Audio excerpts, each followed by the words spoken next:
I'm Tom Shields. Cody Smith. And welcome to the Wall News Podcast, your digital Main Street. Cody, you're not here. Where are you? I'm here. I'm not in Florida. I am the man behind the curtain tonight. You're the man behind the curtain. It was Rich Pelosi's birthday over the weekend. I think his parents are taking him out. Awesome. So, yeah, this guy's got more off time than, I don't know, some union jobs. We got to ask him, he's got to be in for the rest of the summer, you think, right? He's got a lot of secrets I want to start digging into. He's great at stocks, and he's great at taking days off. But we love you, Rich. Can't wait to have you back.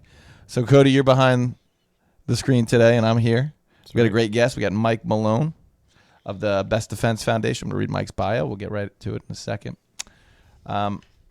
Patrolman Mike Malone, currently a police officer with the Wall Township Police Department since 2003. Besides serving his community as a police officer, he's led the effort to establish and dedicate the Wall Township PBA, World War II, and Rockefeller Memorial Monument in 2018. Since the spring of 2019, Malone has been an active volunteer with the Best Defense Foundation, whose mission is taking care of the ones who take care of us. In the past few years, Mr. Malone has escorted numerous veterans to battlefields throughout Europe, where as a volunteer, he is responsible for the day-to-day care, safety, and overall experience of World War II vets that brings them closure, recognition, and honor. A couple of years ago in June, he escorted veterans to Europe. Mike, welcome. Appreciate having you on the show. Thank you for having me. We're going to do a lot in this next hour, but I have to say, when this came across my desk, it just meant so much to me that this is out here, that this program's out here, and that you're doing this, because my grandfather was a World War II vet, and my great uncles, 4 of them, which we'll get to later were, and they really were incredible people. So for the guys that are still alive, thanks for having their back. Oh, my pleasure. It's an honor and a privilege to be able to do this for them. It's really special. Excellent. So tell our listeners, in your words, what is the Best Defense Foundation? Well, first and foremost, the Best Defense Foundation is definitely a family, and it is a group of individuals that are dedicated, compassionate, loving individuals committed to honoring our veterans of all ages, sharing their stories and providing them the opportunities for camaraderie and closure, preserving their legacy, and with the younger veterans, assisting them transitioning to civilian life. This team is basically all volunteers from all different professional backgrounds from all over the United States and in Europe. And even our corporate sponsors, they have a huge contingent of military veterans that volunteer with us underneath our Best Defense Foundation flag on these programs. And it's, for the past couple months, they've been assigned veterans, World War II veterans, that they're going to be specifically assigned to. I mean, they're taking their own PTO from work, flying all over the country, meeting with the vets, getting to know them, establishing that rapport. So that's when I say it's a family. I mean, It quite literally is a family, and we're all professionals, but we're mostly all volunteers. How many volunteers does Best Defense have? Do you know off the top of your head? Well, for this upcoming program for Normandy, there's got to be upwards of 100 volunteers, from medical staff to our individual caregivers, our executive team, logistics team. I mean, it's a wide-ranging group. There's a lot of moving parts, taking 60 World War II vets that are all between 97 and 104 years old over to Europe for 12 days is a big task. So, there's probably over 100 people involved in this that are volunteering their time for this. And this is the big anniversary. This is June 6th, 1944. That was 80 years ago, right? That's right. This is the 80th. This is probably the last time the world will see this large collection of World War II vets in Normandy. I mean, they're pushing the envelope to go now. I mean, 104, 102 years old, to be away from their own environment for this long. They're pushing to go to the 80th. There will always be an anniversary of D-Day. Make no mistake. The French people and people in Normandy, they always, since 1945, and will always honor their liberation and June 6th. But this will be the last time you'll see this many World War II veterans for this diamond anniversary, if you will, the 80th. Yeah. That's always a regret of mine, because all of my friends' grandfathers were in World War II. As I said, mine was. I wish I thanked those guys more when they were alive, and that's great that we have some still kicking. Most of them have passed away probably in the last 10 years, but just, God, I wish we just thanked these guys more. And I'm glad that you guys are doing that now. Yeah, I feel the same way. I mean, both my grandfathers served in World War II. My dad's father was in the Pacific, and he passed away when I was pretty young. And I really don't know a whole lot other than he was in the Signal Corps in New Guinea. But my mom's father, who I had a pretty good relationship with up until college, he spoke a little bit about it, but I know more about his service now than when he was alive. And same with Mr. Rockefeller that I became friends with. I know much more about their service now. But I'll tell you what, taking advantage. I just finished reading a book on the 2nd Ranger Battalion, and one of the guys that we're bringing from Point Pleasant is a 2nd Ranger. Oh, wow, really? So going through the book and then bringing up some of the names that are in the book and incidents in the book, I could visit with him because he's 10 minutes away and go over this stuff. So taking full advantage of these guys while they're still with us and still able to communicate what they went through, it's really powerful. A lot of those guys didn't want to talk about it. I'll tell you what, most of them probably didn't. You probably didn't see too many guys when they were 20, 30 years old in the 50s wearing World War II veteran ball caps. No. Right?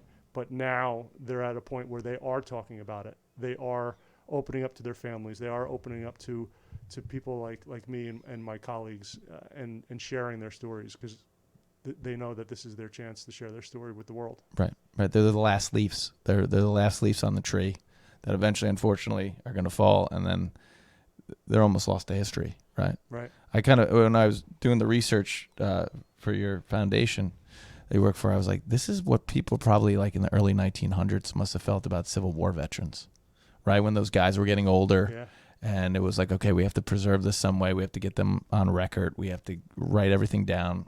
We have to throw parades for them because they're not going to be around forever. Right. I mean, if you look up the 50th anniversary of Gettysburg, you'll see Civil War veterans from the North and the South gathering at like Pickett's Charge, and they're pretty old. It was probably 1916, somewhere along there, and there's not too much documentation of it because of the technology at the time. But now, when people Google the 75th anniversary D-Day or the 80th anniversary of Pearl Harbor, they're going to see a ton of footage 50 years from now on the veterans that we're bringing back and making it happen for them. Right. And are you in charge of, you said there's 60 coming. How many do you have on your charge? Or does it work that way? Or? Yeah, so I'm the Director of Veterans Affairs for the organization. So my roles and responsibility encompass a lot of things, but mainly since the day we got back from last year's program to now, I'm in charge of recruiting and finding the veterans and starting the onboarding process to get them on board. So that's a lot of conversations with them and their families just to try to figure out if they're able physically and mentally to make this program. Now, we don't bring their family members, right? Okay. We don't bring their sons or daughters or grandchildren. It's not a trip. It's not a vacation. This is a program designed to bring them the camaraderie and closure that they deserve and have that bond of brotherhood they had 80 years ago. And sometimes family members can kind of inhibit that. Sure. So so my role right now is onboarding these veterans and talking to them and getting them to establish that level of trust. Yeah. To bring, these phone calls start out with me trying to explain myself without getting hung up on twice, right? And then after talking to the vet, which is sometimes difficult, I talk to the family members to say, hey, I'm a police officer, right? And I volunteer with this organization, and this is the steps that we do to make sure that they're safe, secure, and healthy. And we bring them on board and it's not just bringing the veterans on board, we get their stories. We learn about where they're from, growing up, where they served, what their roles were, because that's what this is all about, right? No, absolutely. The family members can be funny that way, especially when you're dealing with somebody in their 90s. Yeah. Right. They don't think they can make the trip or. Exactly. I didn't see my grandmother for 3 years during COVID. She but no, it's serious. I mean, that has to be, some interesting hurdles. You have to be very diplomatic, right? Absolutely. Yeah. There's a definite nuance to it, but it's the best part. I think it's the best job in the organization because, I'll be sharing stories on our executive thread. Oh, wait till you hear about this guy. This guy was, flying missions over Omaha Beach, and this guy was in Vietnam and Korea as a fighter pilot, as well as World War II, and this guy's still walking 3 miles a day, and I get all these stories from them, and then I share it with my team. They have all other roles, responsibilities, and everyone's like, man, you got the lucky job. You're getting their stories firsthand. And then while we're there, we design it kind of like the military. So there's squads of veterans, and each veteran gets their own individual caregiver.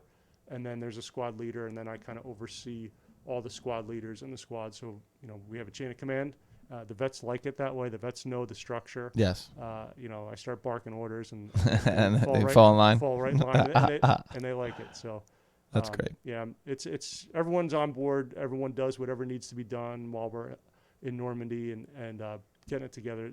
Things come up, problems arise, and we just got to deal with it and push forward, make sure everyone's safe and secure and getting the best experience they possibly can. That's awesome. You, I know you got a lot of moving parts there, but you ever record their stories? You ever write them down? Is there anything there, or you just wait for the foundation to do it? Oh yeah. So my first experience at this was the 75th anniversary D-Day, and first of all, my handwriting is terrible, but I got a journal, and I made it a point every night just to write something in it. And then at the end of the program, I had each veteran either autograph it or put their own note in there to me. And then I started doing that for Holland and Pearl Harbor and Germany. And now it's, I have to admit, the last two programs I was so busy that I didn't really have time to write in it. But we do have professional staff recording everything. I mean, making our videos, which I'm sure you've seen. Yeah, the videos are incredible. That's a shout out to Austin Bishop. He's our one and only film producer and editor. He's filming on site. He's got a couple other guys that help film, and then he puts together these edits that are just those incredible. videos were tremendous. Yeah, I was watching the one video he sent today when they were back in Normandy, and it just hits you. It does. It does. I mean, and we were talking about this off air. With everything going on today, I mean, there's a reason I wanted to wear this cap, obviously because Mike's with us and what he's doing. But with everything going on today, it really puts things in perspective. It sure does. There's a difference between storming a beach at 18 years old and sitting in a tent and crying on a college campus. Sure. So Mike, you've been on the job since 2003. Thanks for your service, by the way, to the community, the Wall My community. That within itself is an incredible thing to give us. So what made you want to give more? Well, I wasn't really looking to give any more, right? So as a cop, it's very important that, in my view of being a police officer, is to try to turn everything into some type of positive experience for whoever you're dealing with. Always, it's not all negative. So I always try to have a positive encounter with the people that I'm dealing with on a day-to-day basis at work. And then also, it's also important that we're involved with our PBA, right? Our Policemen's Benevolent Association, Local 234. So we do a lot of stuff in the community, volunteering our own time, whether we're raising money and donating it to all kinds of causes and charities and, the Special Olympics, Torch Run, all that stuff. I was always kind of involved with that. I wasn't really looking to get into anything else or not for any other reason that I was just kind of just taking it day by day and taking life, right? And then this opportunity came as a result of a relationship I had with just a World War II vet that lived here in Wall. Harry Rockefeller, who we're going to get to in a minute. So, how did you narrow it down to this foundation? Because of Harry? We kind of found each other. So after the statue dedication on Veterans Day 2018. Was Harry still alive then? No, God, no. Okay. He would have never allowed a statue of himself. Sounds like a World War II vet. Oh yeah. He absolutely would not have allowed us. And it never came into my mind while he was alive. And we'll get to how it came about in a minute. But after that statue was dedicated, it was shared in social media, and Donnie Edwards of the Best Defense Foundation, I kind of knew of the BDF from some videos that they had posted on social media from the 74th anniversary D-Day.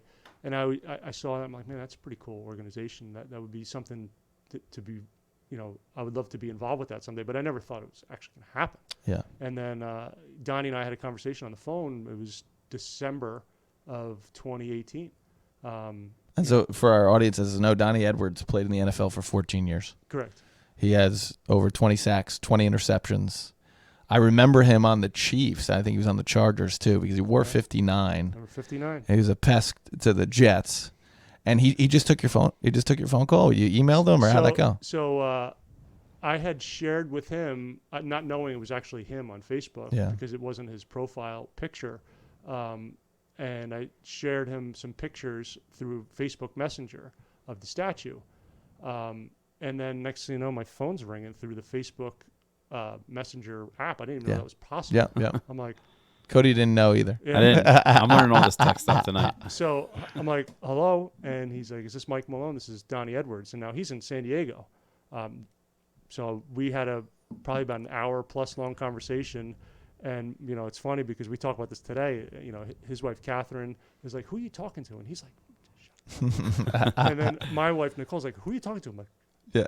I got this. I got this, Nicole. I'm talking to an retired NFL legend about World War II. That's who I'm talking to. Who parlayed his name into this great foundation. Well, he started. Yeah, he started it. It was, you know, he's been bringing World War II veterans back since the early 2000s. Yeah. Kind of just on his own. And then his grandfather was a Pearl Harbor survivor, and I believe that was his inspiration for his passion for World War II. But he's always been involved with giving back to the community and giving back to veterans and bringing World War II vets back in the early 2000s. And back then they were probably in their 70s. Yeah, and they were they're able more of to them. maneuver this more on their own. And then him and Catherine decided to go the 501c3 route in 2018 before I got involved with them.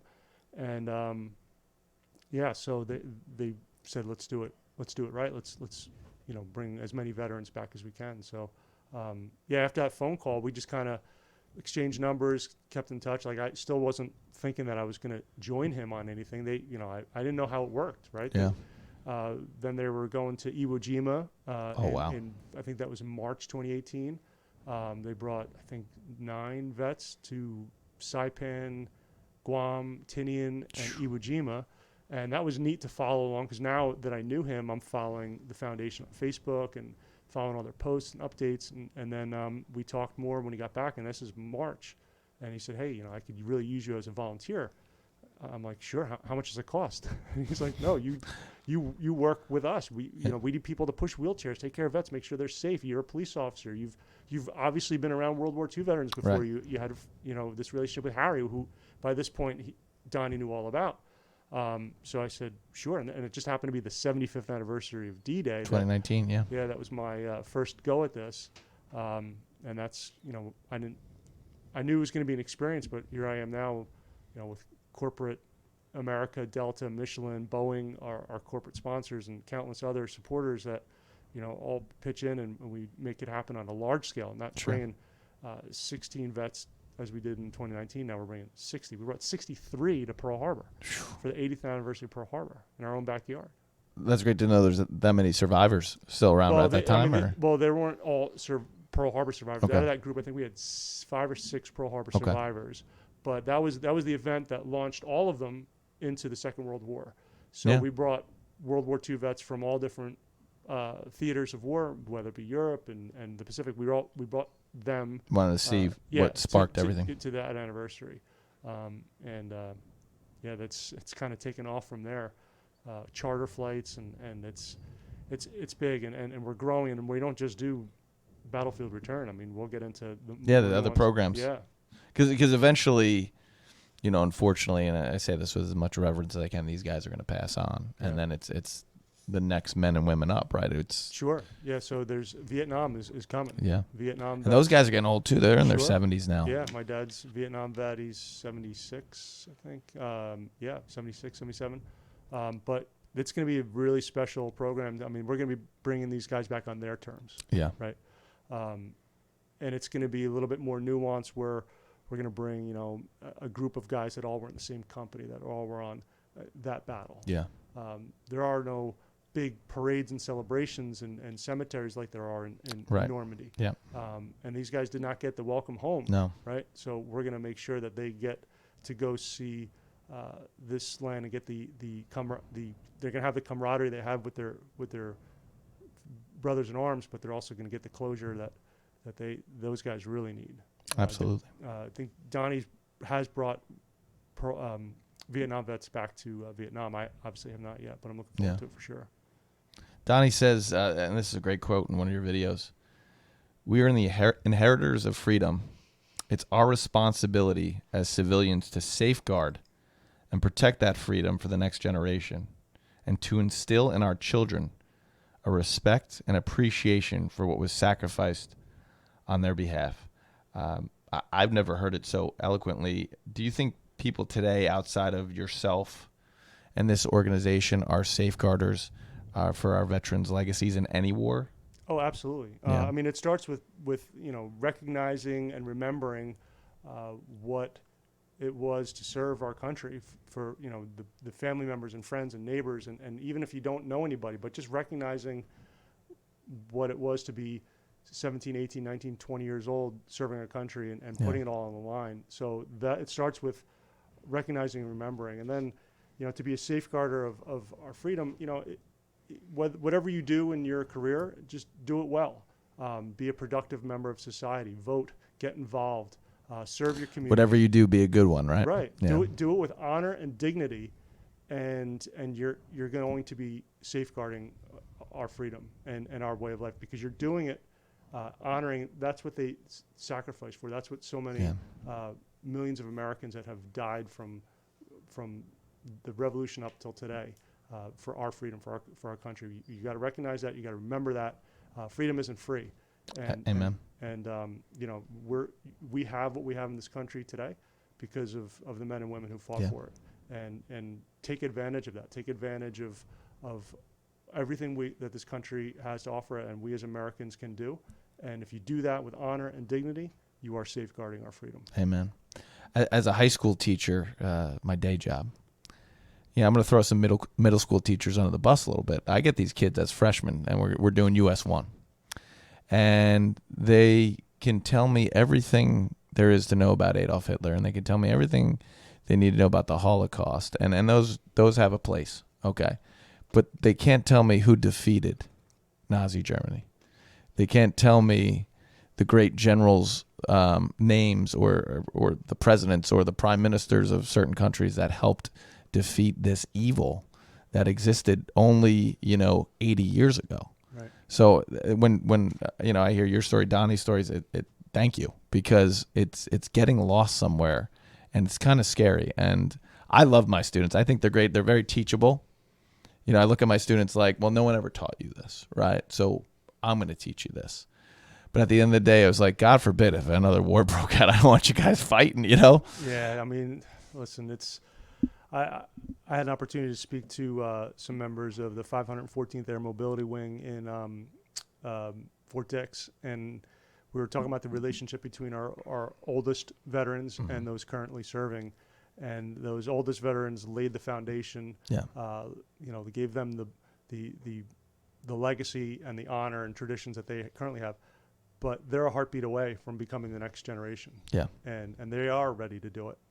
Well, that's I'm good. I know there is younger kids that are ready to do it, but I just feel, and hopefully things could be managed peacefully around the world, what's going on today. But, if there was ever let's play hypothetical for a second, if there's ever a draft, right? Hopefully not. But I would want them to take the older men and women, right?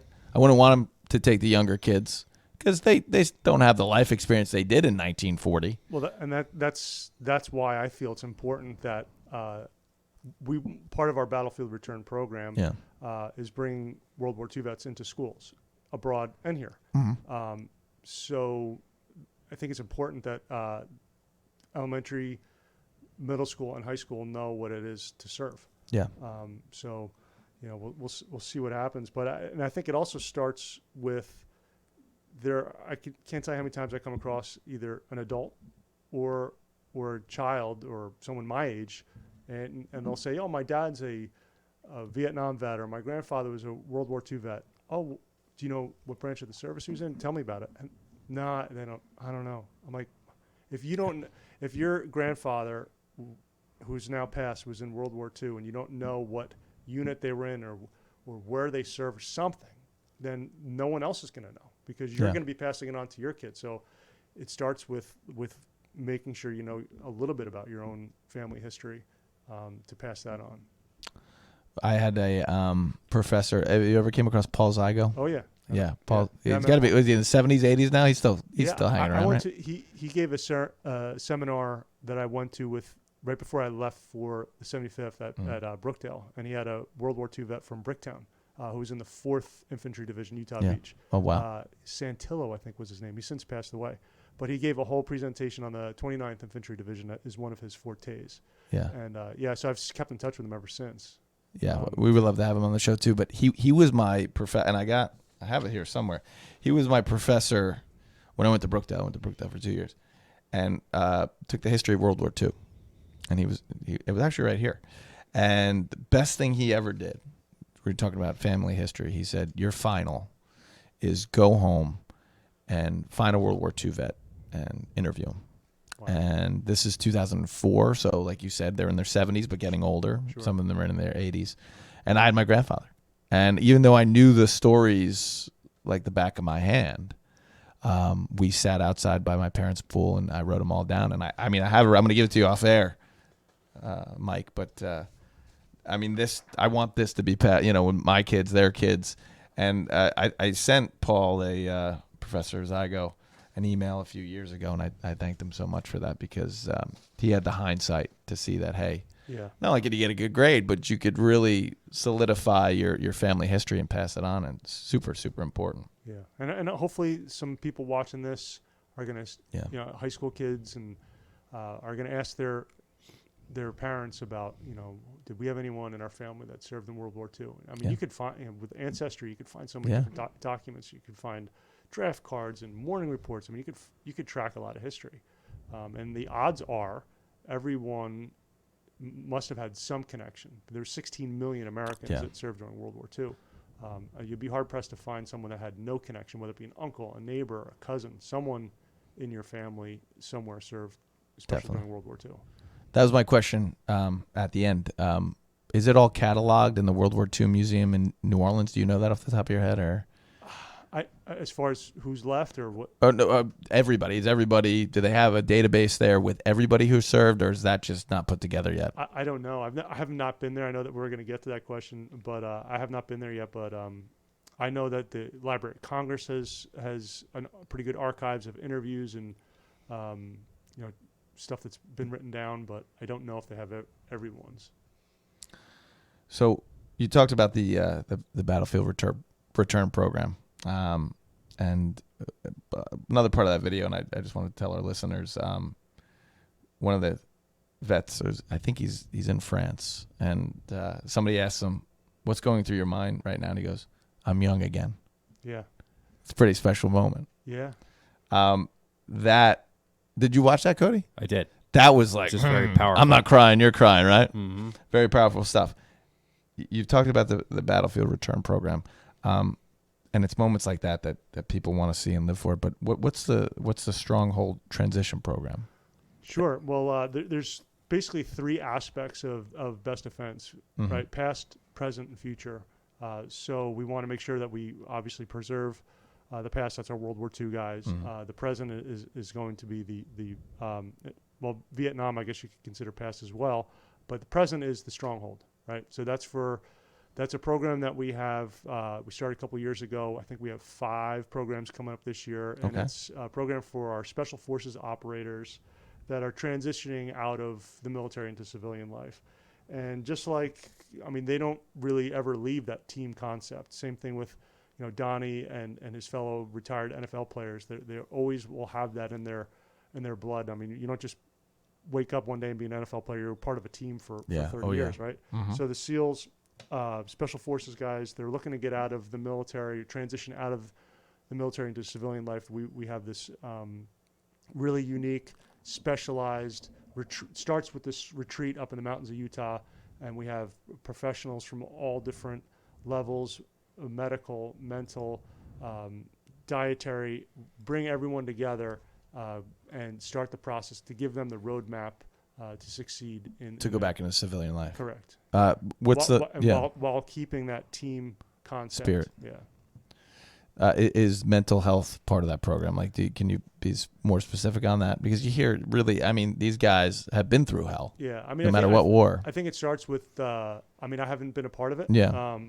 But from what I gather from talking to Donnie and some of our other team members have been there, it starts with just those special forces guys sharing their experience with their own peers, and kind of opening up to, because you don't really know what someone else is going through until you've been in their shoes, right? Right, If absolutely. you have guys that know what it's like and they're sharing their experience, getting it off their chest, they could begin that process.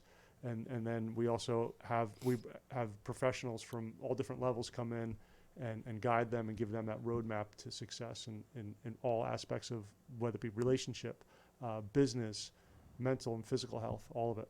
Right. Something that didn't exist 80 years ago when these guys returned. Right. Not even during the Vietnam era. Yeah, and it's pretty specialized. I mean, there are a lot of organizations out there that help generally military veterans that are just transitioning out of the military into trade jobs, whether it be electrical workers, all kinds electricians. of stuff. Yeah. But there's not too much that I know of that specialize in these guys that spent the better part of 10, 20 years covertly training in doing missions that no one can talk about, no one knows about, and they are like the top of the top of our warriors, our special forces guys. Right. We're going to hear about it like when it's declassified 30 years, right. what these guys were doing. Right. Recently, we got to give Wall High School a plug because we're all Wall High School graduates here.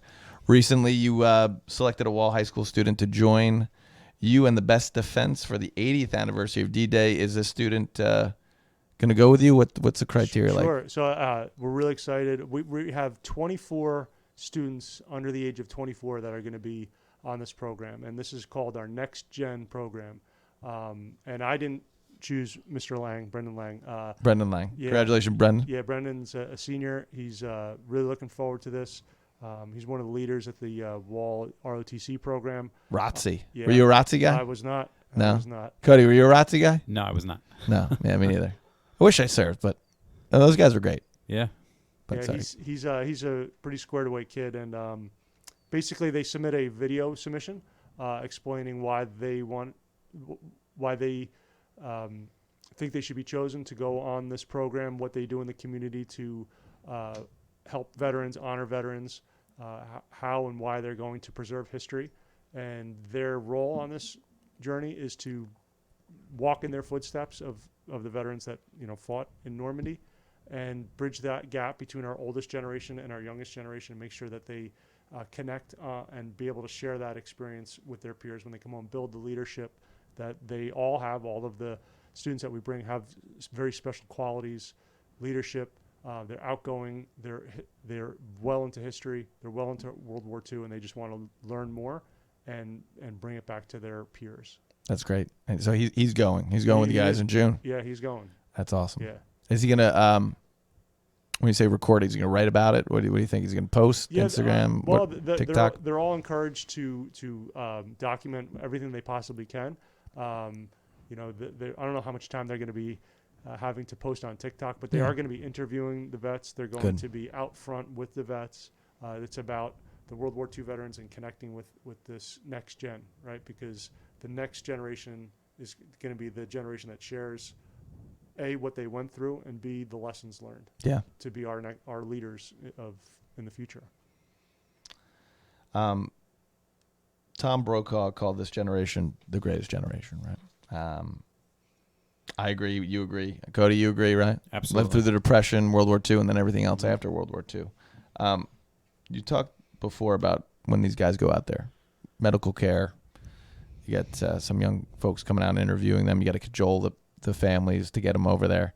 But what's that first trip like?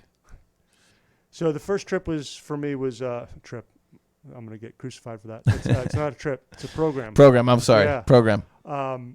My first program was the 75th anniversary D-Day, and I didn't know a whole lot of what to expect because I had been to Normandy once before, but obviously not during an anniversary. I mean, it's like anything. It's unlike anything we do here in the United States.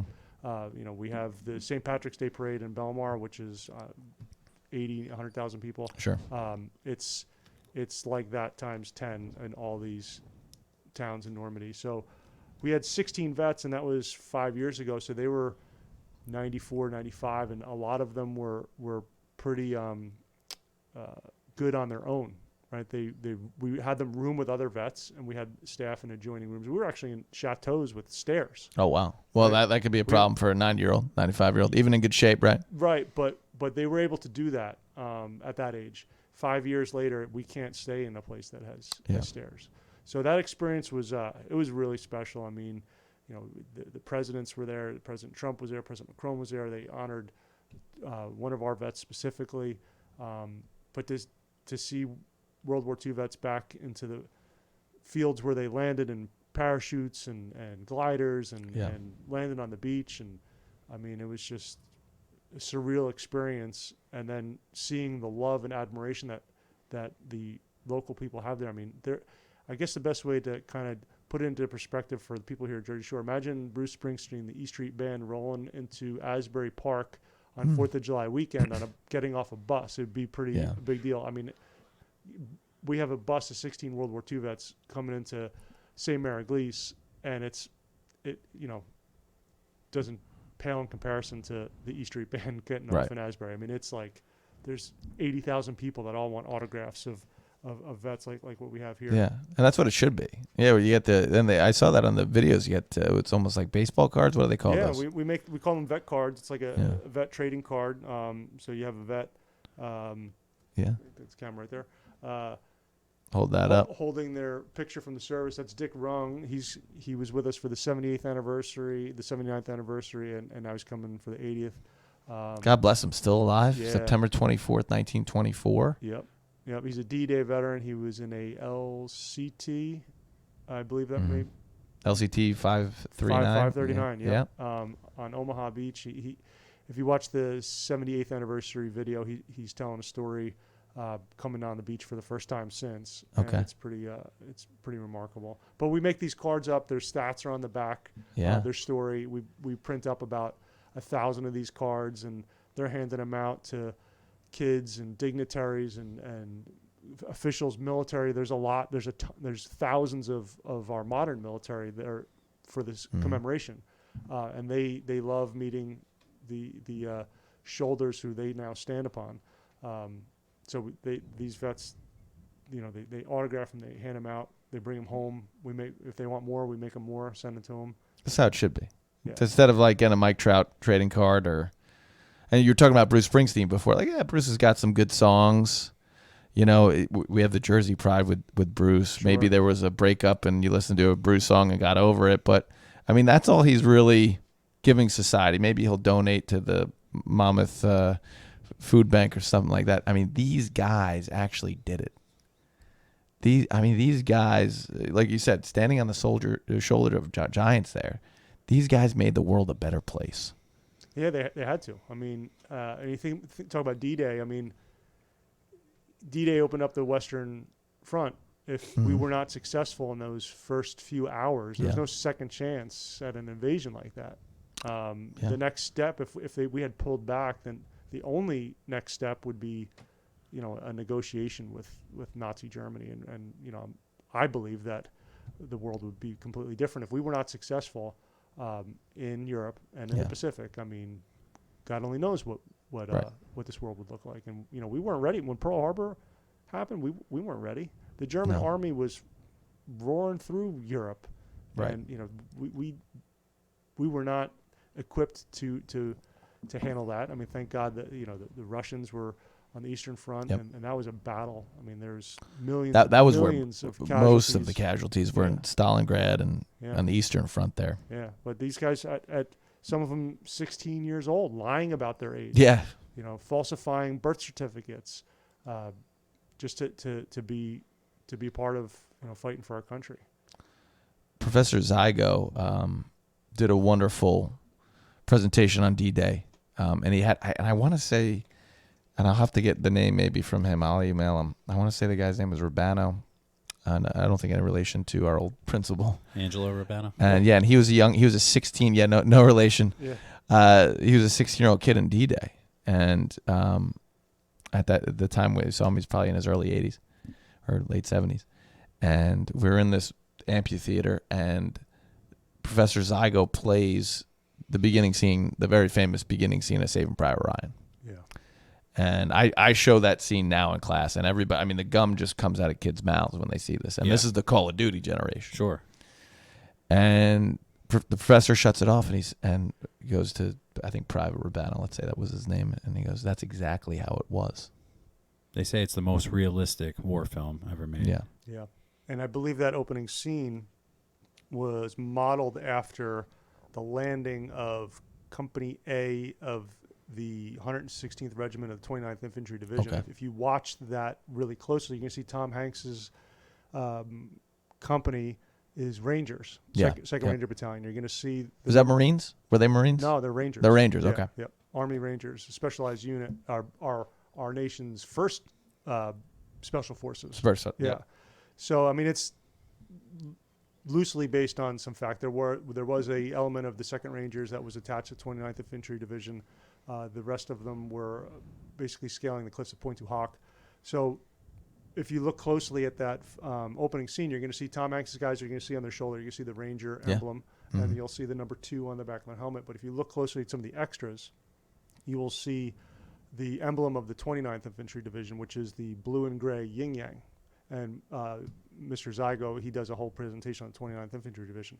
Yeah. One of the vets that we brought to the 75th, a gentleman by the name of Russell Pickett, who's no longer with us, he was in that first wave, 6:30 in the morning, that is basically the scene that you're seeing in the opening of Saving Private Ryan. Company A, 116th Regiment, the 29th Infantry Division, and he was a flamethrower. And when you see in that opening scene, you see one of those flamethrowers get hit. Yeah.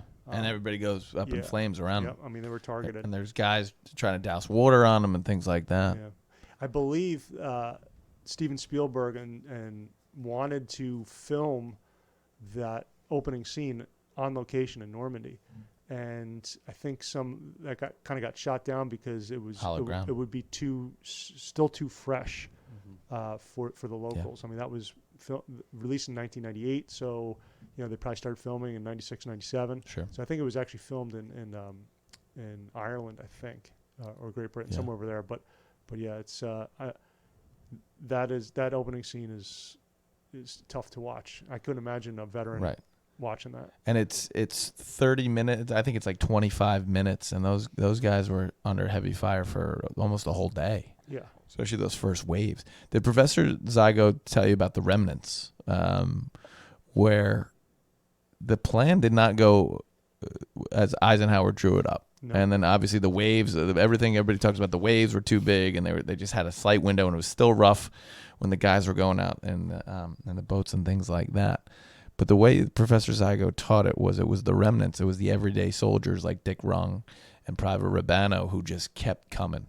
And if those guys didn't do that, they wouldn't have held on to the beach. Did he tell you anything like that? Oh yeah. I mean, it was basically a numbers game. Just keep sending the wave. We're talking about waves of soldiers, not ocean waves. Right. Although the ocean waves were larger than normal. Yeah. But with that, we just had to overwhelm them with numbers. Talk about Bloody Omaha. That's one of the sectors. I think that was 1st Infantry Division that they just got slaughtered. Right. There's no cover, right? There's that low tide. We were in Normandy a couple of weeks ago on a planning mission. Oh, you flew out there? Yeah. Oh, yeah, wow. Yeah. We my team and I, we were out there just meetings and getting everything situated. One of 3 planning trips for this. There's one earlier, there's one in March, and there's one in May to get everything in line for what we're going to do. But we happened to be sunrise at Omaha Beach, and you could see how where those landing craft land. Yeah. I mean, it's like a half mile just to get to where the roadway is. I mean, there's no cover. Yeah. Nah, and you just see that in Saving Private Ryan. Yes. Even though it's somewhat fictitious, it's the real deal. We got to go back to Harry. Yeah. Because we were kind of circling the wagons. You were starting to get into him, and then got off topic. You talked about him in the beginning, so take us back to your relationship with him. Sure, and this is all. I'm only here because of this chance encounter. It was 2012, was dispatched to a suspicious vehicle down by River Road, down by where Harpoon Willie's is. Pretty common call. People call the police for Sure. a car in the neighborhood that they didn't recognize for whatever reason. So I went down there. The car that I was supposed to be looking for was gone. We had some vehicle burglaries around that time. So I was like, well, let me get out of the car and knock on the person's door, see if they have any more information that was relayed to dispatch, right? Because I have a computer. I see who called. Beautiful old Tudor house with the ivy flagpole. I have no idea who Harry Rockefeller is. Now, I grew up around the corner in Allenwood Sure. and had no idea that there was a guy of this stature living here. So I knock on the door, and he comes to the door. He's a little guy, and he's wearing his Patton's Best World War II ball cap with this emblem, which is the 4th Armored Division logo. Nice. Yeah. And it didn't say World War II. It just said No. Patton's Best, a white hat with this. So he's telling me about the vehicle, and I couldn't care less about the car at this point. I just said, hey, sir, you served under Patton? And he said, you know about Patton? So I Did he give you the famous line about Patton that they all do? Oh, which one? It was his guts, but our blood. Yeah. Or the story about him relieving himself in the Rhine, which Harry did tell a couple times. But so I said, yeah, I know about Patton. My grandfather served under Patton. Now, as you know, all of our grandfathers all served either with or under General Patton. That's what we all say. Mm-hmm. So he said, oh, yeah, what army? So I said, the 3rd Army. And this is my grandfather's. It's not his patch, but this is the patch that he would have worn, tank battalion. So he said, oh, all right, come on in. So I'm like, all right, coming inside. And then that's how I first met him. I see on the wall, he's got a shadow box with all of his medals. And there's a 2-star flag next to his desk, which would indicate that he was a 2-star general. Yeah. So I said, sir, you're retired general? He's like, yeah, major general. And then I look up at the shadow box, and in the top left, the first medal I see is a Silver Star. So I said, sir, is that the Silver Star? And he said, that's 3 Silver Stars. Oh, man. Because he had a Silver Star with 2 oak leaf clusters, and then next to that was the Bronze Star with V for Valor and Purple Heart, and then all the other medals and Croix de Guerre and everything that he got post-war, including this flag. So that was my first encounter with him. And so I said, I'm gonna come back and knock on this guy's door a couple more times and just pick his brain, because I think I had to go to another call. Sure. But he lived by himself. Yeah, you're on the job. Yeah, yeah, they called me on the radio like, is everything Can okay? I get a coffee to go? Everything okay down there in River Road? Yeah. So that's how I met him, and then that was 2012, and I quickly realized that his wife had passed away in 2005 or 2006. His only daughter lived in Massachusetts, and then we had Hurricane Sandy. Yeah. So that was in October, and I was like, oh man, the general, he's without power. We didn't have power for about 2 weeks, and if you remember, it was pretty damn cold. It was right? cold. Right? We had Did you walk in? Was he in a pup tent? So I go to check on him, and I said, Harry, we got to get you in a place that's got some warmth. So I made some phone calls. His son-in-law came down from Massachusetts and came picked him up. He said, I'll tell you, I've never wanted to be as cold as I was in Bastogne. And last night was pretty damn close. That's impressive, right? Yeah. Those guys don't complain about anything, But I'm glad you guys got him out of there. Yeah. So I mean, he went back up to Massachusetts with his daughter and son. We just had this slowly building friendship. Go out to breakfast. He would always go to St. Stephen's Green on 71. Great Irish breakfast. Great spot, right? Oh yeah. A lot of Guinness. The Irish breakfast. You gotta get it. The public plate is what he would get. Every Public time. plate. So I remember the first time my wife met him. She came with us. Yeah. And we pull up to his house. I bring him into the car. And at this time, I don't even think he walked with a cane. He was 95, 96. He walked out, got in the car. And then we pull up to St. Stephen's, and he gets out. He makes sure he gets out before me to open the door for Nicole and help her out. And he was a man's gentleman. Man, a gentleman. Yeah. And it was from there, we just, next thing you know, he's at my wedding a year later. We got married in October, and he came to our wedding, and that was really special because I had basically just known him for about a year. Yeah. And then, he turned 100 in 2016, and then he slowly but surely went downhill and passed away. And I remember it was August 2016, 17. So he had already been 100 for a couple months. And I got a phone call from his neighbor. We had a family party and for a barbecue, and the neighbor called me and said, "Hey, you may want to say goodbye because I don't think he's going to make it much longer. He's on hospice." Oh, wow. And he wasn't doing well. And his neighbor was a nurse. Yeah. So I looked at my family. We had 15 people over. I think it was my wife's whole family reunion. And I said, I got to go. And she knew exactly what that meant. So I went over, and he was in his bed, and his Patton's Best ball cap was on his chest, and he was just calm. He couldn't really, he was, just sleeping. And he was breathing pretty heavy. And I just held his hand, and I said, "Rocky, it's Mike." And he was breathing kind of heavy, kind of, the cadence was pretty frequent. And I said, "Harry, I'm not going to allow you to be forgotten." And then he kind of just relaxed. Yeah. And then, one of the guys I was working with, he's a Marine, Gary Fuller. I called him on my way over because Gary developed a relationship with him too. We would visit with him, have scotch, and listen. Harry was still drinking scotch. 2 ounces of scotch. What was his brand? You remember? Johnny Walker Black. Johnny Walker Black. 2 ounces with water every night. So Gary Fuller, he's still on the job. I told Gary, I said, "Gary, I don't think Rocky's going to make it much longer, so I'm heading over there now to say my goodbyes." And I mean, he walked in as I was holding his hand, and I looked at Gary and said, "I'm not going to allow him to be forgotten." And I had no idea what I was going to do. Right. He held on for 2 more days. Pam, his daughter, came home from Massachusetts, and then he passed away. And I was working, and she called me. I saw the phone. It was Pam, and I knew what the phone call was going to be. So I said, "Hello," and she said, "Mike, my father's gone." So with that, I got on the radio, the police radio, because it's a death in town. The report has to be made. Yeah. So I said, 153 to Wall. I'll be en route to 2619 River Road for an attended death. And with that, my computer lit up with messages from my squad. And I went down to the house and to help the family make arrangements with the funeral parlor and get all the paperwork from the hospice, and the whole squad came. And then they made his flag was kind of stuck in a tree from a storm, and then next thing you know, we had bucket trucks to get that flag lowered to half staff.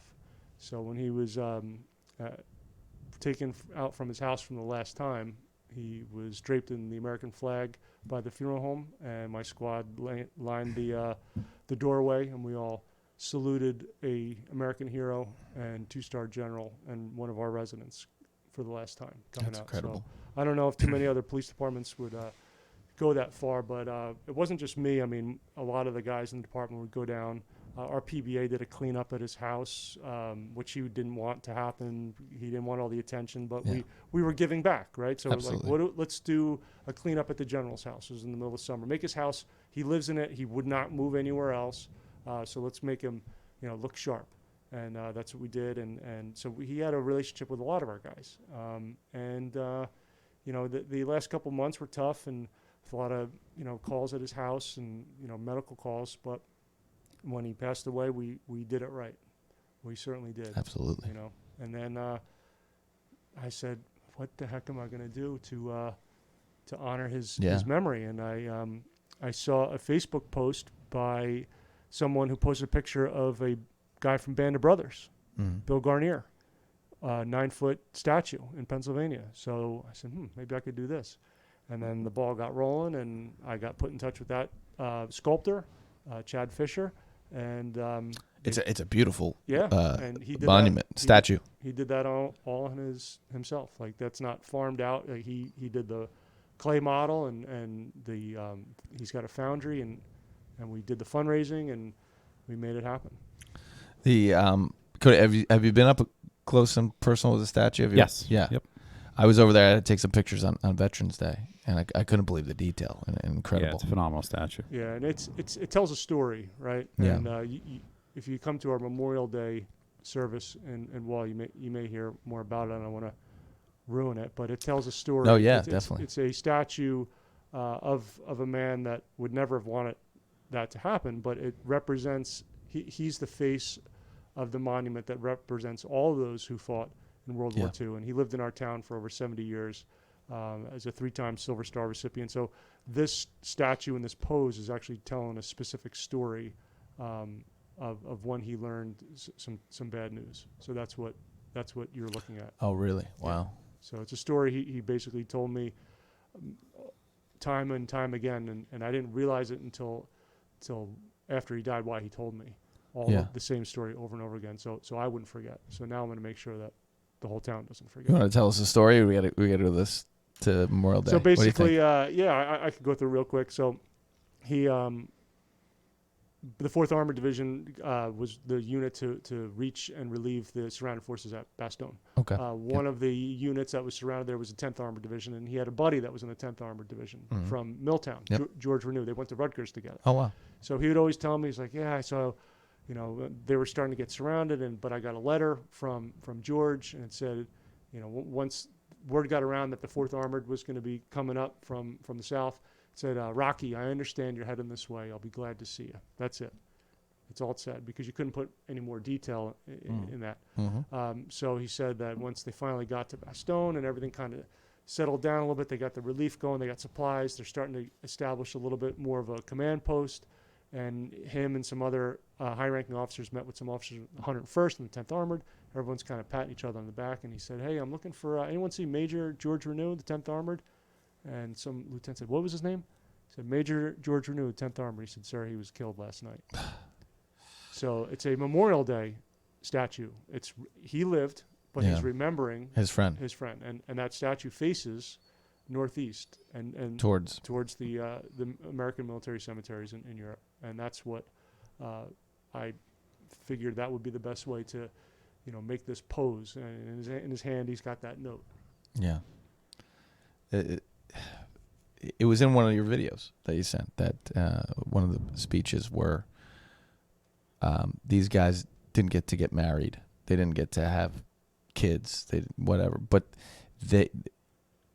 their ultimate sacrifice let us all have that. It was beautifully said. Do you remember the rest of that quote? Or Cody, do you remember that? But it was something along the lines of, he never had a have family of his own. He never got to get married.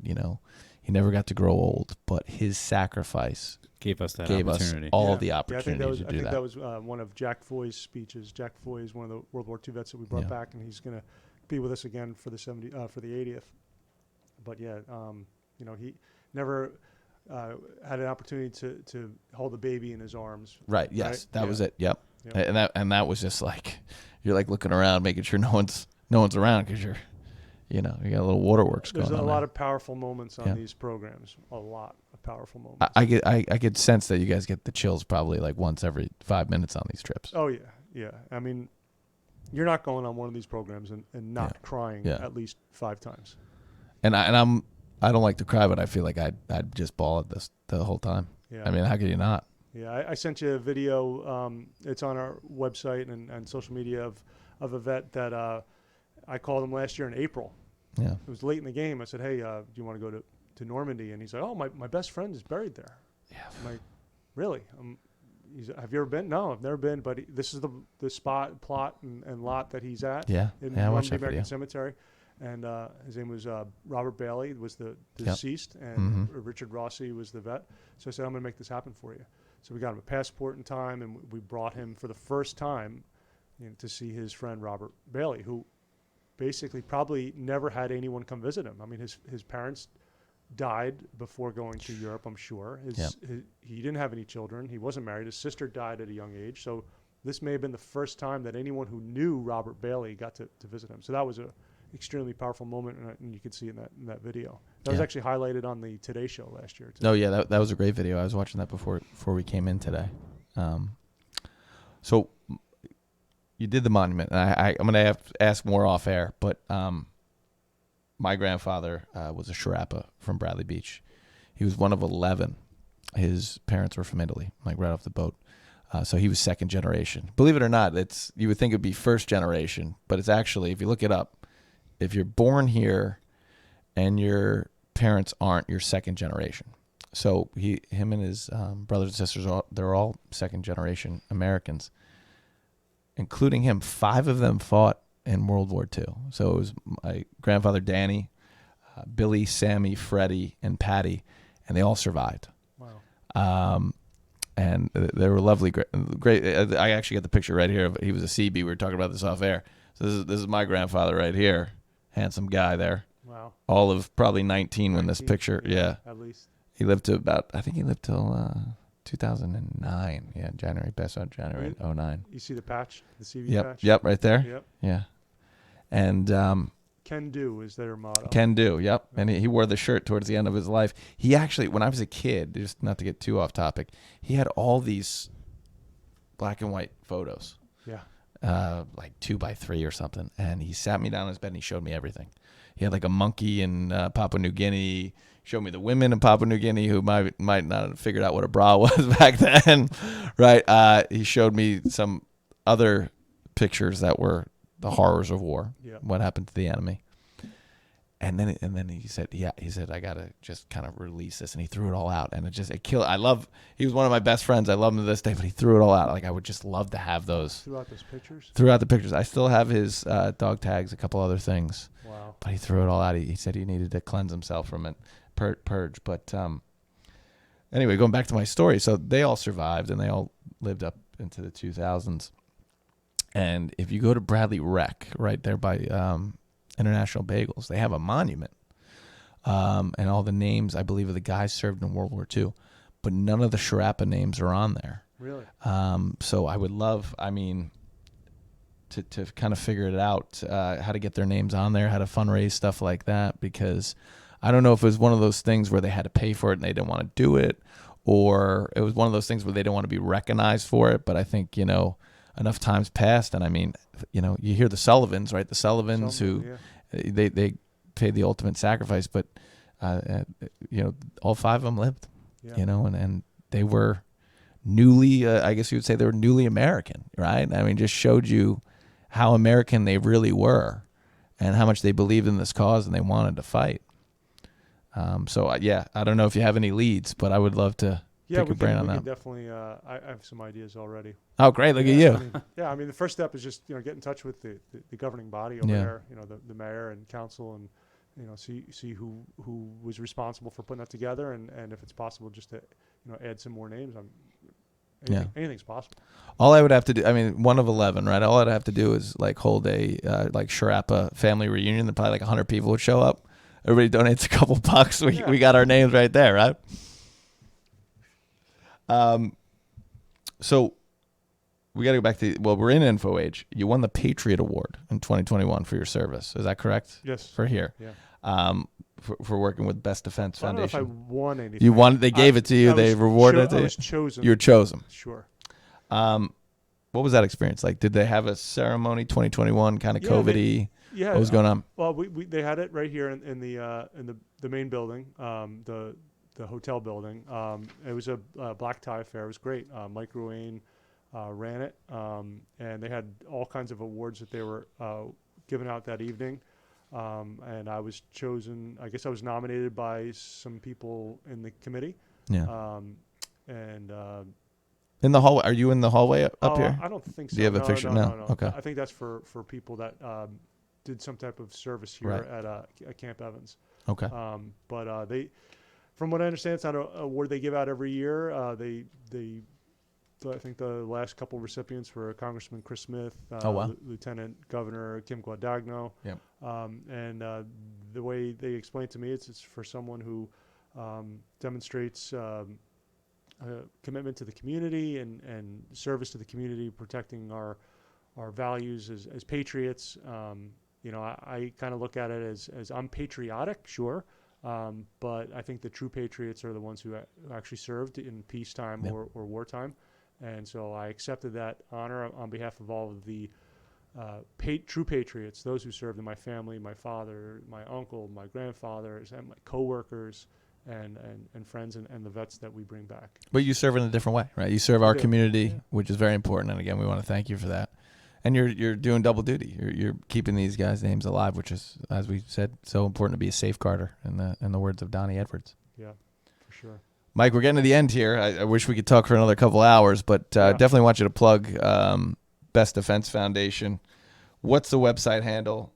How can one volunteer, get involved? Sure. It's bdf.org.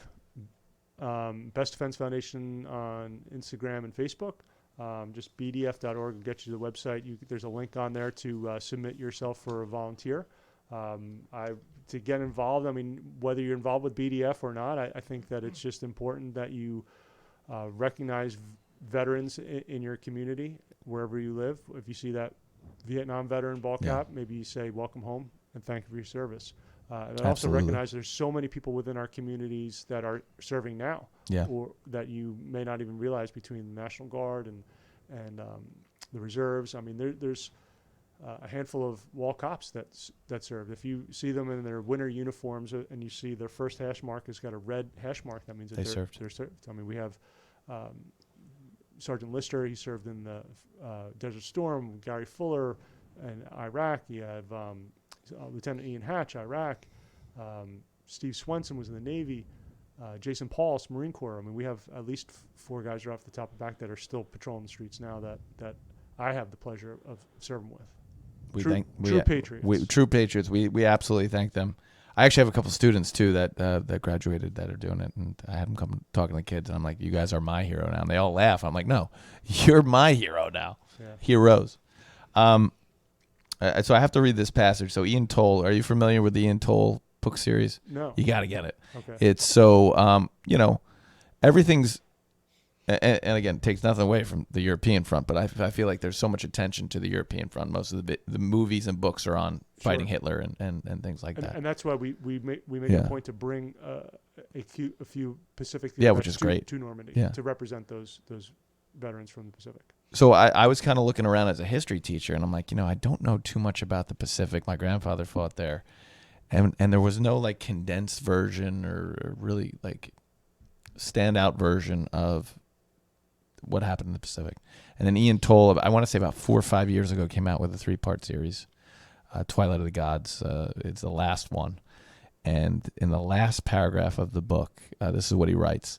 So these are guys headed back from the Pacific. They're headed back to the States. One evening, the VC-10 commander, Edward J. Huxtable Jr., watched the sun sink into the ship's wake. And it was one of the most beautiful sunsets I had ever seen, with the purples. Never had I seen such purples and the dark hues that were in the sky as in an Arizona sunset. But few of the other veterans on the Fanshawe Bay were paying attention. They had seen 1,000 Pacific sunsets, and the spectacle no longer drew their interest. If they looked anywhere on the sea horizon, they looked forward to the east, towards home. And one of the other VC-10 pilots, standing nearby in the flight deck, remarked to Huxtable, Captain, these fellows don't know it yet, but this experience will have been the greatest experience of their lives. I mean, that's pretty powerful. Very powerful stuff. Yeah. I mean, when you talk to these guys, obviously they're in their 90s, and I'm sure they've had very successful careers and productive lives. Do they feel that way? Do they feel this is the greatest experience of their lives? Oh, yeah. Yeah, I mean, a lot of these guys, especially the ones that fought in Europe and that we bring back to Normandy, their last memories of it were war, right? Yeah. So now we're bringing them back to see the peace that they've created and the love that they receive, and admiration and celebration from the people in Europe and in France especially. So, yeah, they get a real kick out of it. And when they come home, they're talking about it for the next 6 months. They're doing presentations. Some of them have slideshows. I mean, it's remarkable.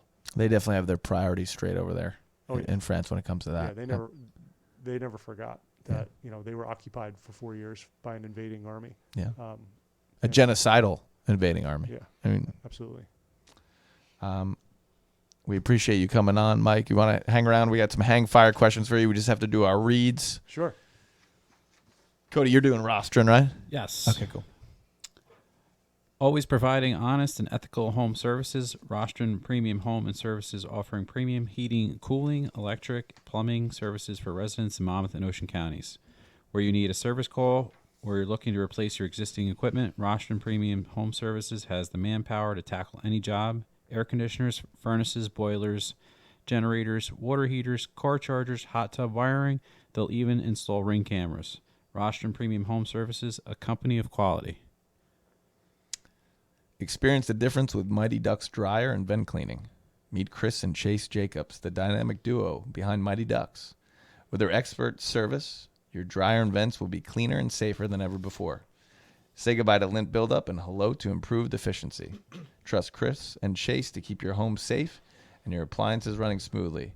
Contact Mighty Ducks Dryer and Vent Cleaning today for quality service you can rely on. Your satisfaction is our mission. Call or text 732-925-1778.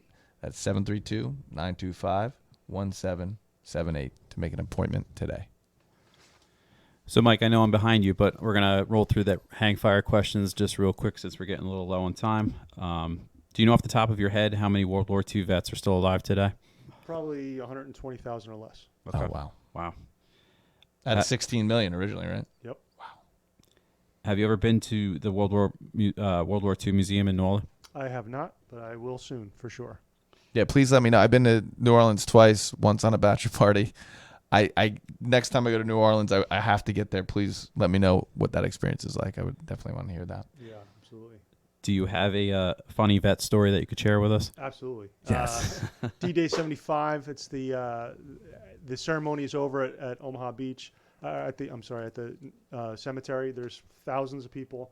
We have 16 vets. We all get back to the bus. There's a bit of chaos finding our wheelchairs. And we're like, where's Gil? Gil is a Navy vet that's all of about 5 foot, maybe 4'10", and we can't find Gil anywhere. So we're all spread out looking all over the cemetery for this guy. And all of a sudden, I see a group of sailors, modern sailors, there's probably about 30 of them huddled around a circle, and Gil's in the middle holding court, telling stories and probably funny jokes and dirty jokes. That is a... one story, and then It's always the Navy guys telling dirty jokes. Where's Dan Jacobs? Yeah. He's got a dirty joke for us. That's right. And we always have a welcome dinner. Yeah. So our first night, now you got to realize that this is before charter flights. We had flown into Paris. It's a long day. It's got to be 10:30 at night. It's still light out because it doesn't get dark till like 11 o'clock at night. So we're at this welcome dinner, and Donnie says, "Okay, guys, I want you to go. Here's the mic. Go around the room. Just introduce yourself." It's our first day there. So a lot of us have been up for got to be 20 hours. And each vet wants to get into everything. They want to talk about every aspect of their service. And then the next guy wants to outdo the other guy. So it's going on now for a while. And then you got Russell Pickett, right? Real deal hero. He's got 2 Purple Hearts, been blown up on D-Day. He's probably about 100 pounds soaking wet. He's got his 29th Infantry Division hat. He just stands up and goes, "Well, I'm what's left of Russell Pickett." And sits back down.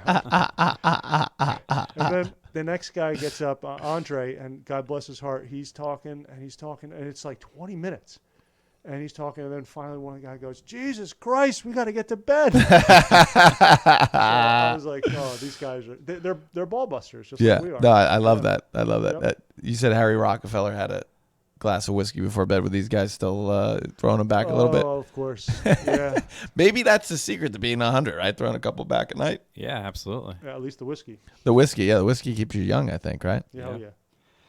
What's the most profound advice you've gotten? That's a tough one, but a really good one. So George Hamilton, we just lost him at 102 years old this week. Great friend of mine. It's tough. People always say, "Hey, listen, he lived a good life." He was my friend. Yeah. He's a friend of mine. Right. And it's one of the sweetest guys you ever meet. And he would always say, always look at the positive in life. Make life fun and connect with everyone you can. You never know how much you'll need them or they'll need you. Yeah. So that's some powerful advice right there from George Hamilton. Mr. George Hamilton of Alabama. Favorite World War II hero and why? So I would say my favorite hero are all the ones that are buried in the American cemeteries overseas. Well said. Because it's a constant reminder not only for us, but for the people that they liberated over there. And they're the last of our heroes that never came home. Every other war since then, we did not leave anyone there knowingly. Right. So they were buried there. And more importantly, the ones that read, here rests in honored glory, a comrade in arms known but to God. So those are the ones that could never be identified. So those guys, they gave more than their lives for us, for our country. Yeah. They gave their identity. Yeah. And I think that I could fairly say that every World War II veteran that we bring would all say the same thing, that the real heroes, my favorite veterans, are the ones who gave their lives and The ultimate gave, sacrifice. gave their identities for us. Favorite World War II movie and why? Man, So that's many. a tough one. I mean, There's a lot. I thought I'm about gonna go on one. this too, by the way, Yeah, Coates. I'm gonna go with Saving Private Ryan because having been to Normandy with veterans and without veterans, and seeing everything from the perspective of being completely quiet, and also the pomp and circumstance for the anniversaries, and being with having that in my mind and of the movie, and also being there, that's my favorite.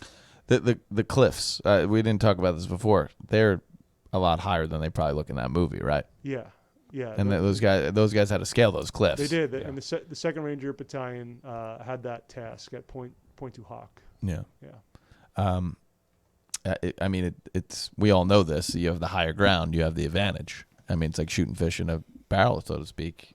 Yeah. Right. Yeah. So the enemy has the higher ground, and you have to figure out how to get to them. They were using ladders, grappling hooks, and their daggers, climbing up those cliffs to get to the top. To their objective was a couple of guns that had been moved, and I mean that's a whole nother story. But they accomplished it. Yeah. They did. The remnants. I have to say, and this is more sentimental for me, and people don't think of it as a World War II movie. It came out in 1942, Casablanca. My grandmother and I, she was a big my grandmother who married my grandfather, Dan, she was a big Humphrey Bogart and Cary Grant fan. And every time, when she was alive, every time Casablanca was on Turner Classic Movie, Thomas. We'll always have Paris, right? Yeah, we'll always have turn on the channel 71. They got Humphrey Bogart's on. Okay, Grandma. Yeah, that is a good one. Yep. Those old ones are classics. Oh yeah. I feel like the new World War II movies I think they have to be a bit different, right? Because it's all been done in the cinematic scope. Like Inglourious Bastards was weird, right? I mean, it's Tarantino. Which I've never seen. Yeah, super weird. Goofy spin. Like alternate reality. What was really good too that just came out, and I showed in class. Dunkirk. Dunkirk was well done. I wasn't a fan. You didn't like it? No, Yeah. None of dialogue. There was too much. Okay. Too much score. I've heard that. Too much score and dramatic effect, and I mean, if there's 3 pages of dialogue, it's probably a lot. Yeah. There's not a whole lot of dialogue. I just loved. Well, didn't love it, but the anticipation. Yeah, and that's what that score drove is me. doing. Yeah, right? It's stressful. Right. Right. And those guys get stranded in Dunkirk. The war's over there. Yeah. Churchill doesn't have an army. Right. So, Mike, between being a law enforcement officer and your volunteer work, I know I was big even when I was working. You have to have a hobby. Do you have a hobby? Is it fishing, golf? Well, right now, I mean, these days I'm so busy with just diving into these vets and learning their history and visiting with some of them. We have a couple from New Jersey that we're bringing. So between that, most of my free time now is just spent with my beautiful wife, Nicole, our dog, Bowie. Nice. And just spending some quality time with my family and, reading. Named after David Bowie? He is. Yeah, nice. We got him from a breeder that sold a Havanese to David Bowie himself. So There you go. when we You got had to name him Bowie. Yeah, we got him from a place in Woodstock, New York. I'm like, we're going to name him Bowie. That's fantastic. Yeah. Where'd you get the nickname Mayday? Mayday. Mayday Malone. Mayday Malone. So that was given to me, I think, my first day at work by Sergeant Frank Lancelotti, and that basically comes from the sitcom Cheers. Sam Malone was a relief pitcher. So Mayday Malone, yeah. So it's great show. Kind of stuck ever since.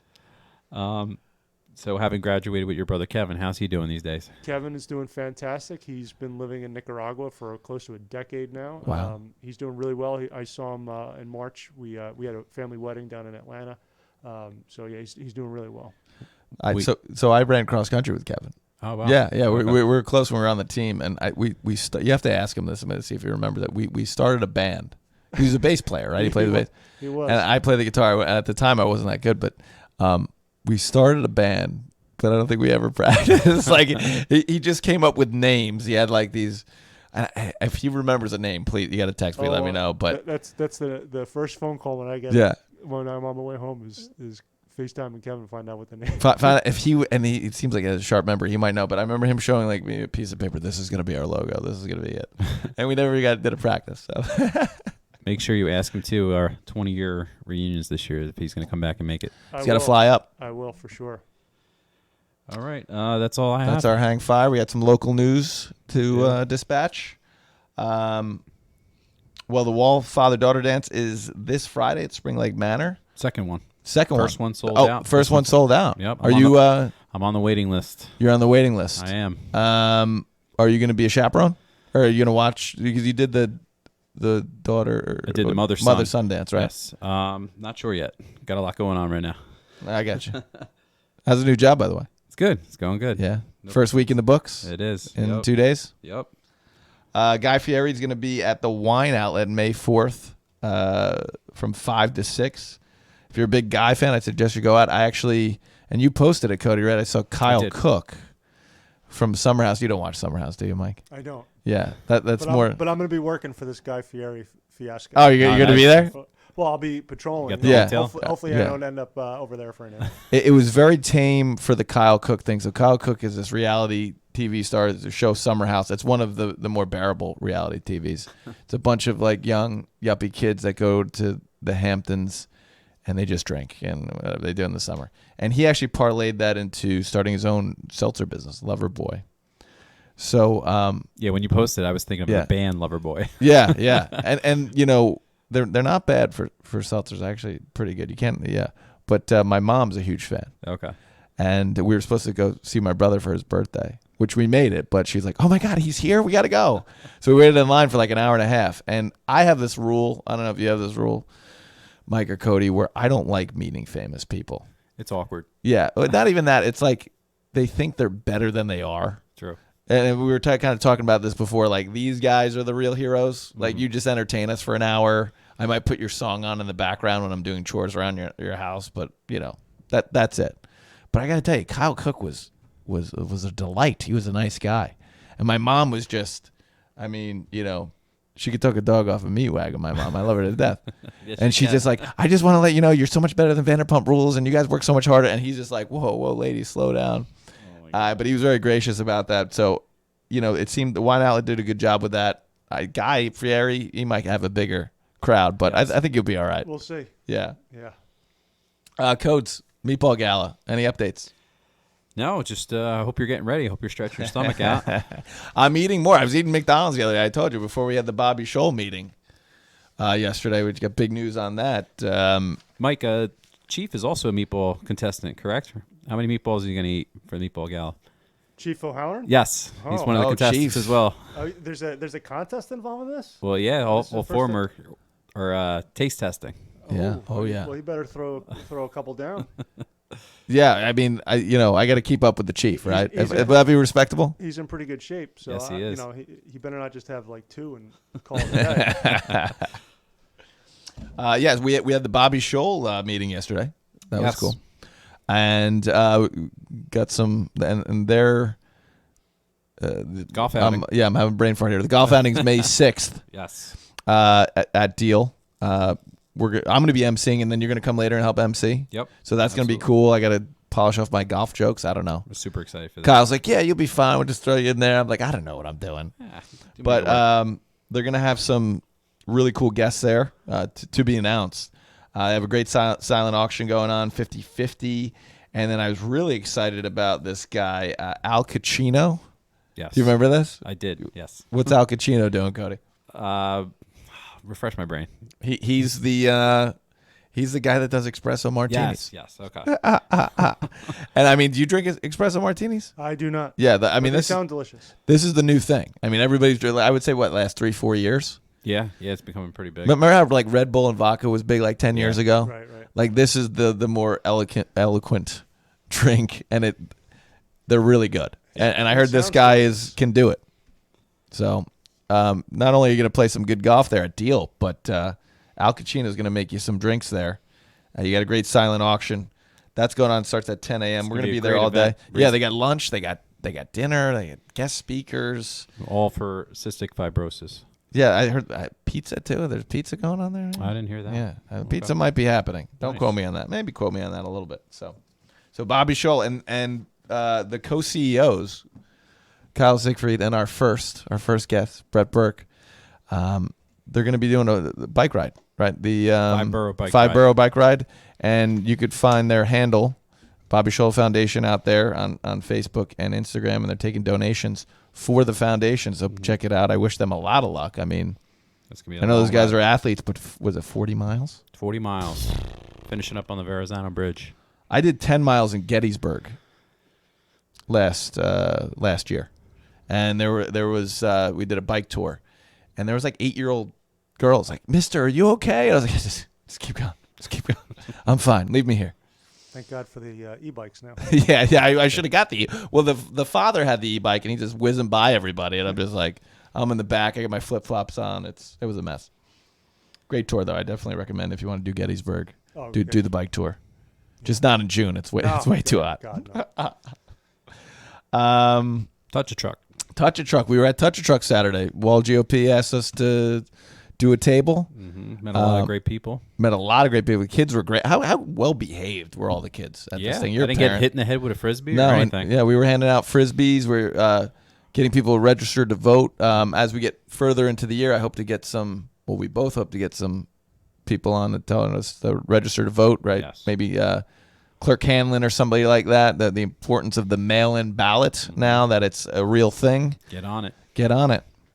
Yeah, I see your face. Hey, that's the game now. We got to play. That's the game. If we wait, it's too late. If you wait, it's too late. It's like spotting your opponent 3 touchdowns before you even get out of the tunnel. So if you can't beat them, join them, right? Beat them at their own game. So, yeah, that was a lot of fun. The kids were great. It was a great event. I mean, we were talking to people coming from Staten Island Perth and Amboy, Burlington County, and it's becoming a big event. Big event. So shout out to the DPW and everybody did a fantastic job for Wall. Recreation. It was Recreation. It was Mike Thompson. Yep. Yeah, shout out Mike to him. Thomas, Leah Weiner. And then Wall Stadium is now open, so check that out. Wall Speedway. Get down there. We maybe got to get down there, Coates. Yeah. Get them booked. We're filling up the calendar. The unsung heroes of Wall. They've been around forever since the 1950s, and you got to give them a little shout out. And then, on a heavier note, the Asbury Park Music Foundation is naming a stage after Jillian Lugwood on May 18th. And her parents just started the Ray of Life Foundation, which is going to provide scholarships and other financial assistance for music education with the tragic passing of Julian in, was in November, right? Yep. And Jillian's law just passed down in Tennessee as well. So, yeah. So that is our show. You have anything to add, Coates? Just a shout out to Landon Shank Strong. Shank Strong. And we want to offer up anything we can do for the Shanklin family. We're here for them. Mike, obviously you work with Landon's father, so we're all here for him. Yep. Yeah, and the PBA is doing great posts, keeping everybody informed. Yeah, he's doing well. Yeah, he looks good in the posts. Yeah, and just keep that positive energy and prayer, and his parents are incredible, right? Teacher, police officer. Let's close ranks, help them out when they can as they're getting through this difficult time. Absolutely. And go Landon. That's all I got. All right, that's all you got? Yep. Thank you so much, Mike, for coming on. So you're on the board, Cody, so make sure you get us off the right way this time. We're talking to Mike off air. It's going to keep playing. Yep. All right. All right, everybody, do the right thing and have a good week. That's a great movie. Good night and good luck. Thanks. Thank you, guys. Thanks, Mike.